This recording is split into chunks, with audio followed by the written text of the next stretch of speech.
تو کسی کے گناہ پر اس کو طعنہ دینا، پھر ایسے گناہ پر جس سے وہ توبہ کر چکا ہے اس پر طعنہ دینا، اور پھر تیسرے نمبر پر ایسی چیز پر طعنہ دینا جو اس کے اختیار میں نہیں.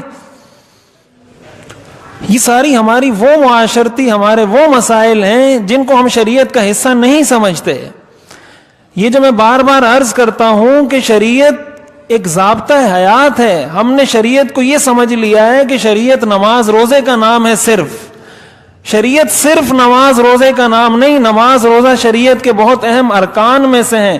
لیکن اگر کوئی شخص یہ سمجھتا ہے کہ میں نے یہ 4-5 کام کر لیے میں پورا مسلمان ہو گیا، یہ اس کی خام خیالی ہے، یہ اس کی غلط فہمی ہے.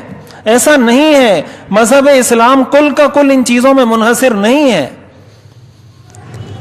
کسی ایسی چیز پر اس کو طعنہ دیا جو اس کے بس میں نہیں. کسی کا قد چھوٹا ہے، کسی کی ناک ٹیڑھی ہے، کوئی لنگڑا کر چلتا ہے، کوئی معذور ہے.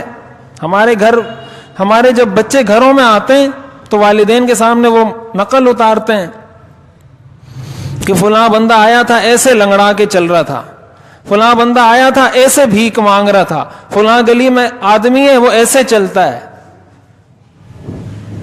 تو یہ تو ایسی بات پر طعنہ دینا ہے جو اس کے اختیار میں بھی نہیں. یعنی گناہ تو اس نے اپنے اختیار سے کیا تھا، شریعت نے تو اس سے منع کیا کہ گناہ پہ بھی طعنہ نہیں دینا. اور جو چیز اس کے اختیار میں نہیں کہ اللہ نے اس کو ایسا بنایا. ہمارے بچے جب کرتے ہیں تو والدین بڑے خوش ہوتے ہیں، ان کی حوصلہ افزائی کرتے ہیں. کیا ہمارا بچہ بڑا تیز ہو گیا ہے، بہت چالاک ہو گیا. اس کو کہتے ہیں دوبارہ کرو، پھر کرو. کوئی مہمان آئے گا اس کے سامنے بھی کہیں گے یہ بڑی اچھی نقل اتارتا ہے، کرو بیٹا ذرا اس کے سامنے. وہ اس کے سامنے بھی کرے گا تو بچہ بھی سمجھتا ہے کہ میں کوئی.